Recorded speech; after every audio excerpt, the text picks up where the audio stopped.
روديجر الآن يعود سليما، كرة في وسط الميدان بين بوسكيتس وكامافينجا، تعود بعد ذلك بدري سريعة إلى ليفاندوفسكي وجافي، 1-0 يا بارسا. جافي الحلب، جافي يا جميل، 1-0 لبرشلونة. الله يا بلوغرانا، هدف أول لبرشلونة بروعة كبيرة يا جافي، روعة يا جافي، لقطة في منتهى الروعة يا جافي. جافي الحلم في المباراة النهائية يلمع، اللمسة من بوسكيتس إلى ديمبلي، بدري لليفا، وحتى على مستوى الأداء حلوة من ديونج، مرتدة سريعة لجافي، جافي داخل منطقة الجزاء الثاني للبارسا بتمريرة بكرة بروعة. الله يا بلوغرانا، الثاني لبرشلونة، روعة 2-0 للبارسا يا جافي.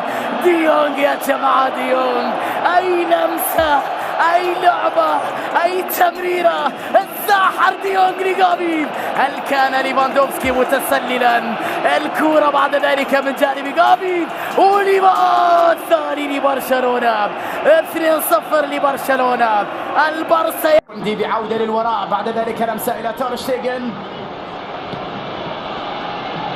تغيير اتجاه اللاعب، لمسة أمامية ومحاولة بانطلاق رائعة من جانب بالديمار، ديمبلي على اليمين، تمريرة لديمبلي وكرة كورتوا. ماذا بعد ديمبلي، حلوة من جانب بالدي بلمسة ساحرة رائعة، قطع فيها مسافة كبيرة، تسديدة الكرة للبارسا، الكرة بلمسة عند ليفا، جافي على اليسار، جافي في الجهة اليسرى، محاولة بكرة هذا جنون يا برشلونة، الماضي لك والحاضر لك وبكرة لك يا بارسا. الله الروعة يا جافي، يا بدري، يا ليفا، يا جافي، يا بدري، يا ليفا، يا بارسا.